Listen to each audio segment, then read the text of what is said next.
నడిచినా కూర్చున్నా మోకాళ్ళ నొప్పులు వస్తున్నాయా? ప్రాణ పెయిన్ క్లినిక్ లో అధునాతన చికిత్సతో మోకాళ్ళ నొప్పులు తగ్గించుకోండి. హాయ్ హలో నమస్తే వెల్కమ్ టు మనం టీవీ. నేను దుర్గా. వైసీపీ నుంచి వలసలు పెరిగిపోతున్నాయి.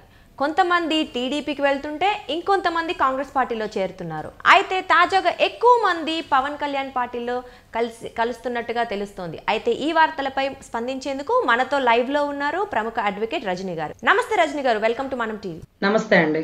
చెప్పండి, వైసీపీ నుంచి రోజు రోజుకి మనం చూస్తున్నట్లయితే వలసలు అయితే బాగా పెరిగిపోతున్నాయి.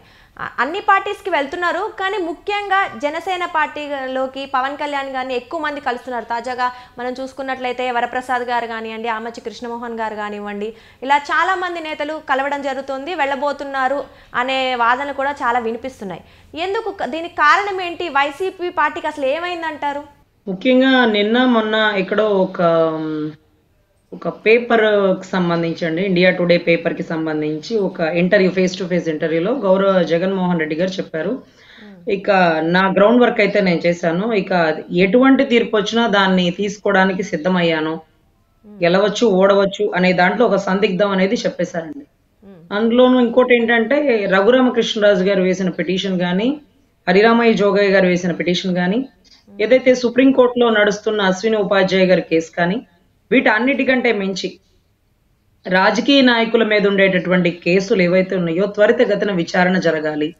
వన్స్ అలా విచారణ జరగడం లేట్ అయితే నేరస్తులు రాజకీయంలో కీలక స్థాయిలో ఉంటున్నారు, వీరు పార్టీలే పెడుతున్నారా లేకపోతే అభ్యర్థులను ఎంపిక చేస్తున్నారా, ఇటువంటి స్థాయి ఉండకూడదు, అనర్హత వేటు పడాల్సి ఉంది అనేది సుప్రీంకోర్టులో కీలకం అయిపోయిందండి. తర్వాత నిన్న మొన్న తెలిసింది చూసారు కదా, 2021లో ఉత్తరాంధ్రలో ఒక పెళ్లి జరుగుతుంటే మా జడ్జి గారి దగ్గరికి వెళ్ళి గిఫ్ట్ ఇచ్చినటువంటి ధర్మారెడ్డి గారు, అదే రకంగా మరొక రాజ్యసభ సభ్యుడు వేమారెడ్డి ప్రభాకర్ రెడ్డి గారు. ఎవరు వీళ్ళు? కొండ మీద ఏంటి అడ్డ? మీడియేటర్ గా వర్క్ చేస్తున్నారా, లేకపోతే అసలు తిరుమల తిరుపతి దేవస్థానంలో ఈవో ఒక పోస్ట్ ఉంటుందేమో, అసిస్టెంట్ ఈవో పోస్ట్ కూడా కొత్తగా పురిగొల్పి కొంతమంది దాంట్లో అపాయింట్ చేసి వాళ్ళని కేవలం సుప్రీంకోర్టు జడ్జిలు ఎప్పుడు వస్తారు, వాళ్ళ రిసీవింగ్, వాళ్ళ రూమ్ అండ్ అకామిడేషన్, వాళ్ళ ఫెసిలిటీసు, వాళ్ళకి భారీ భారీ బహుమతుల కోసం ఏ జడ్జి కొండకి రాడండి. ఇంకోటి ఏంటంటే, అంత కష్టపడి అంత దూరం వచ్చింది, దేవుణ్ణి దగ్గరికి చూస్తే చాలు, దేవుడు అక్షంతులు, దేవుడు ప్రసాదము, అంతకు మించి ఎక్స్పెక్ట్ చేయరండి. సో ఖచ్చితంగా జడ్జిలతో మాట్లాడే సమావేశ కార్యక్రమాలన్నీ కొండ మీద అడ్డాగా చేస్తున్నారేమో, ఎందుకంటే ఇవాళ బయటకు వచ్చింది కాబట్టి 2021లో జరిగిన ఘటన. ఇవన్నీ కూడా దృష్టిలో పెట్టుకొని గతంలో ఏదైతే శ్రీలక్ష్మి గారండి ఓబులాపురం మైన్స్ కి సంబంధించినటువంటి కేసులో వాళ్ళ నాన్న రాజశేఖర రెడ్డి గారి పాత్ర కూడా ఉంది. అప్పుడున్నటువంటి బళ్ళారిలో కింగ్ కరోడా ఎవరైతే, ఇతను జాంగ్ జికిడి, ఇద్దరు మంచి దోస్తులట, ఆయన ఒక జడ్జిని కొనేసారు 100 కోట్లు పెట్టి, ఈయన కూడా రిస్ట్ వాచ్లతో బేరం జరుగుతూ ఉందేమో బహుశా. సో ఇవన్నీ బయటికి తెలిస్తే ఇక పార్టీ పూర్తిగా కొలాప్స్ అయిపోతుంది, రాష్ట్ర ప్రజలు నమ్మకాన్ని కోల్పోతున్నారు. వీటన్నిటికంటే మించి రాష్ట్రంలో ప్రతి వర్గం వ్యతిరేకం అయిపోయింది.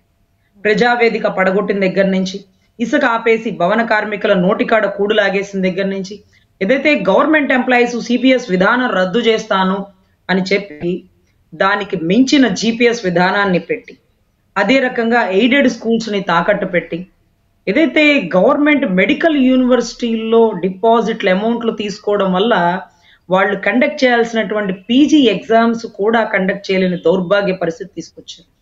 పిఎఫ్, గవర్నమెంట్ ఎంప్లాయీస్ ఎప్పుడు ఏ అవసరం వస్తుందా అని దాచిపెట్టుకునేటటువంటి పిఎఫ్ కూడా పిల్ల పెళ్లికి అని అప్లై చేస్తే పురిటికి కూడా రాని పరిస్థితి అయింది. 1వ తారీఖు జీతాలు లేవు, ప్రతి ఒక్కరూ వ్యతిరేకం. అంగన్వాడీ వాళ్ళ ధర్నాలు, ఈడ్చుకుని పోయిన తరుణాలు, అమరావతి ఆడబిడ్డల ఏడుపులు, వీటన్నిటికంటే మించి ఈ రోజు ఒక అద్భుతమైన అస్త్రం, జగనన్న వదిలిన బాణం తిరిగి గుచ్చుకుంటున్న తరుణం. సో ఏ కాంగ్రెస్ నైతే విచ్ఛిన్నం చేసి తండ్రి శవాన్ని అడ్డంగా పెట్టుకుని రాజకీయ పార్టీని స్థాపించాడో, మళ్ళీ అదే తండ్రి పేరు చెప్పుకొని కాంగ్రెస్ పార్టీకి ప్రాణం పోస్తాను, రాజన్న బిడ్డ నేను రాజన్న కళను తీరుస్తాను, రాహుల్ గాంధీ ప్రధానమంత్రిగా చూడాలి, ఇదే మా నాయన కళ అంటూ మళ్ళీ పులిబిడ్డ మళ్ళీ బయటికి వెలుగులోకి వచ్చింది. ఎన్నోసార్లు మేము అనుకునే వాళ్ళం, జగన్ గారికి ఇంకా కూడా వై నాట్ 175 అంటున్నారంటే ఏదో ఒక ధీమా ఉందేమో, అవి ఒక దొంగ ఓట్లేమో అనుకున్నాం. దొంగ ఓట్లతో ఎంతవరకు చేయగలుగుతాడు? సెంట్రల్ దాకా వెళ్ళాడు. అన్ని ఓట్లు ఏరికలు తీరికలు మొత్తం తీసి పడేస్తున్నారు. నిన్న మొన్న కలెక్టర్ని సస్పెండ్ చేశారు. రేపు అంతకుముందు ఒక పోలీస్ ఆఫీసర్లు సస్పెండ్ అయ్యారు. గవర్నమెంట్ ఆర్డీఓల మీద సస్పెండ్లు వేటు పడింది. ఇంకా 2500 మంది గవర్నమెంట్ ఎంప్లాయీల మీద నిఘా నడుస్తూ ఉంది. దొంగ ఓట్ల చేరికల్లో వాలంటీర్ని ఏ రకంగా వాడి ఓట్లు తీసేస్తున్నారు, కొత్త ఓట్లు ఎంపిక చేస్తున్నారు, తీసేసే వాళ్ళకి ఏమన్నా ముందస్తు నోటీసులు ఇస్తున్నారా, నోటీసులు ఆధారాలు ఇవ్వకుండా వాళ్ళ ఏదైతే ఓటు తీసేస్తే వాళ్ళ మీద ఇమీడియట్ గా సస్పెండ్ వేటు పడుతుంది. ఇవన్నీ కూడా బయటకు వస్తున్న తరుణంలో ఇక వైసీపీ మొత్తం ఖాళీ అయిపోయిన పరిస్థితి అండి. సో వైసీపీలో బాగా ప్రత్యర్థులను బూతులు తిట్టిన వాళ్ళు అటు టీడీపీని విమర్శించి జనసేన విమర్శించిన వాళ్ళు అటు ఇటు కూడా పోలేని దౌర్భాగ్య పరిస్థితి. సో అటువంటి అప్పుడు కాంగ్రెస్ పార్టీ వచ్చి ప్రాణం పోసినట్టుందా, లేకపోతే వీళ్ళ దగ్గరికి పోలేని వాళ్ళకి వెసులుబాటు కల్పిస్తుందా? ఎక్కడి నుంచి వచ్చామో అక్కడికే పోవాల్సిన తరుణం వచ్చిందా? అంటే ఏ కాంగ్రెస్ పార్టీ నుంచి వచ్చారో వాళ్ళు అక్కడికే పోతున్నారు. ఏ రకంగా అయితే గౌరవ ముఖ్యమంత్రి సిబిఐ కేసుల్లోంచి చెరసాలలోంచి బయటకు వచ్చాడో మళ్ళీ కూడా ఎంక్వైరీ ఇన్వెస్టిగేషన్ బిగిన్ అయిపోతుంది కాబట్టి మళ్ళీ కూడా ఆయన సిబిఐకి అరెస్ట్ చేసే మూమెంట్ ఉంది కాబట్టి ఉన్నవాళ్ళు సుమతి కాలమతి మందమతి లాగా గతంలోనే సుమతి లాగా కోటన్ రెడ్డి గారు ఉండవల్లి శ్రీదేవి గారు చాలా మంది వెలుగులోకి వచ్చేసారు, బయటకు వచ్చేసారు. అదే రకంగా సుమతి తర్వాత మళ్ళీ కాలమతి లాగా పాపం ఈరోజు ఏదైతే నర్సరావుపేటకి సంబంధించిన ఎంపీ శ్రీకృష్ణదేవరాయలు కానీ అదే రకంగా బాలశౌరి గారు కానీ వీళ్ళందరూ కూడా కాలమతి లాగా తెలివైన నిర్ణయం తీసుకున్నారు. ఇక మందమతి ఎవరు ఉంటారంటే సజ్జల బాబాయ్ ఉంటాడు, రోజక్క ఉంటది, రజనక్క ఉంటది, అంబటి రాంబాబు అని ఉంటారు. వీళ్ళందరూ ఇక వీళ్ళు ఎటు పోలేని పరిస్థితి. కాంగ్రెస్ కి పోదామా, అయిపోయింది పో. చెల్లిని తిట్టి కాంగ్రెస్ పార్టీని విమర్శించిన వాళ్ళలో వీళ్ళు ముందుస్తారు. అటు టీడీపీకి రాలేరు. ఏదో క్యాస్ట్ కార్డు పట్టుకొని ఇటు జనసేనలో దూరదామా అంటే రాంబాబు అన్నయ్యకి వెచ్చలవిడిగా బ్రో సినిమా కలెక్షన్స్ ఎంత ఉన్నాయి అంటూ మాట్లాడినటువంటి తరుణాలు.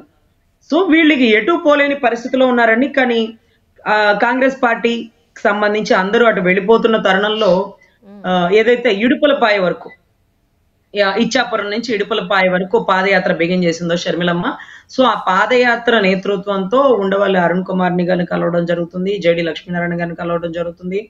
ఇవన్నీ కూడా బిగిన్ అయిపోయినాయి కాబట్టి కాంగ్రెస్ పార్టీలోకి వాళ్ళు వచ్చేస్తున్నారు. ఇందాక మీరు చెప్పింది ఆమంచి కృష్ణమోహన్ గారు, ఏదైతే ఆమంచి స్వాములు గారు ఉన్నారో ఆమంచి కృష్ణమోహన్ గారు ఉన్నారో వాళ్ళిద్దరూ ఇన్ని సంవత్సరాలు కలిసి చేసిన ప్రయాణంలో మొట్టమొదటిగా విడిపోయి ఆయన మా జనసేనకు రావడం, ఇతను ఇంకా వైసీపీలో ఉండడాన్నే చీరాల నియోజకవర్గం వారు జీర్ణించుకోలేకపోతున్నారు. అన్నా తమ్ముళ్ళు విడిపోవడం ఏంటి, రామలక్ష్మణులా కలిసి ఉన్నారు. ఇన్ని రోజుల నుంచి ఇన్ని సంవత్సరాల నుంచి ఒక చరిత్ర సృష్టిస్తున్న వాళ్ళు ఈరోజు విడిపోయారేంటని వారు బాధపడుతున్న తరుణాలు ఉన్నాయి. సో అదే రకంగా ఈరోజు తమ్ముడు తప్పు తెలుసుకున్నాడా, లేకపోతే అన్నతో కలిసి వెళ్ళాలనుకుంటున్నాడా, లేకపోతే వైసీపీ నిజ స్వరూపాన్ని తెలుసుకున్నాడా? తద్వారా ఈరోజు పవన్ కళ్యాణ్ గారిని కలవడం జరిగింది. ఇది చీరాల ప్రాంతవాసులకు కానీ మా అందరికి కానీ చాలా శుభ పరిణామం. వారిద్దరూ కలిసి ఉంటేనే బలం ఇంకా కూడా పుంజుకుంటది. సో గతంలో కూడా అలాగే కలుసుకున్నవారు. మేడం, ఎక్కువ మంది జనసేన వైపు చూస్తున్నారంటే దానికి కారణం ఏంటి? బలం పెరిగింది అనుకోవచ్చా మనం? జనసేన వైపు ఎక్కువ మంది చూస్తున్నారనేది ఒకటైతే మేడం, చూసిన వారిలో ఎక్కువ మంది కాపు కులస్తులు అవ్వడం కూడా బలమైన ఆధారంలాగా ఉంది. ఎందుకంటే కులంలో ఒక నాయకుడు బయటకు వచ్చాడు, అన్ని కులాలని కలుపుకెళ్తున్నాడు, దళిత బీసీలకి ప్రయారిటీ ఇస్తున్నాడు.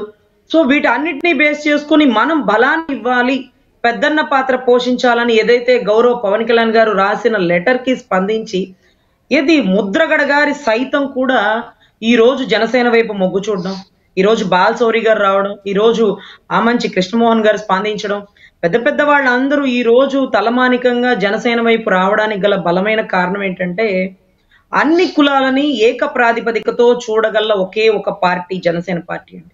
అంటే ఈసారి ఒకవేళ పవన్ కళ్యాణ్ గారు సీఎం అయితే నెక్స్ట్ సారి మళ్ళీ పవన్ కళ్యాణ్ గారి సీఎం అవరండి, వాళ్ళ కుటుంబంలో నాగబాబు గారికి ఇవ్వరండి, మరి ఎవరికి ఇస్తారండి? నెక్స్ట్ ఇంకొక బీసీ వాళ్ళకి ఇస్తారు, ఆ తర్వాత దళితులకు ఇస్తారు. ఈ కొత్త ఆనవాయితీని మొట్టమొదటిగా బిగిన్ చేసింది కేవలం అంటే కేవలం జనసేన పార్టీ అనండి. ఇన్ని సంవత్సరాల నుంచి ఎన్నో పార్టీలు చూస్తున్నాం, తండ్రి కొడుకు, ఆ కుటుంబంలో వారే కానీ బయట వారు కానీ అన్య కులస్తులు కానీ ఎప్పుడు వచ్చింది లేదండి.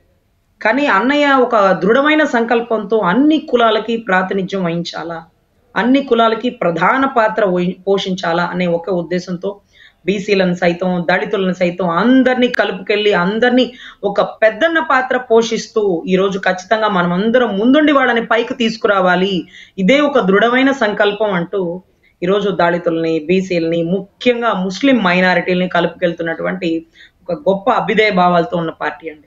సో ఇంత ఆదర్శంగా ఉన్నటువంటి జనసేన పార్టీ, ఎంతో గొప్ప అనుభవం గల ఏదైతే చంద్రబాబు గారు నవ్యాంధ్ర నిర్మాత, సైబరా టవర్స్ సృష్టికర్త, మళ్ళీ కూడా జాబ్ రావాలంటే బాబు రావాలి, భవిష్యత్ గ్యారంటీ, ఇవన్నీ కూడా జనాల్లోకి గొప్పగా వెళ్తున్నాయండి.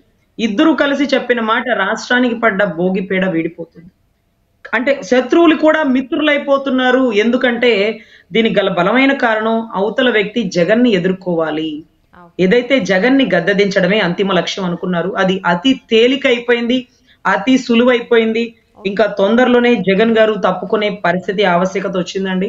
పక్క రాష్ట్రానికి పోయే పరిస్థితి కూడా లేదు. ఓకే రజనీ గారు, ఎలక్షన్స్ లో ప్రజలు ఎటువంటి నిర్ణయం తీసుకుంటారు అనేది మనం వేచి చూద్దాం. Thank you. నమస్తే.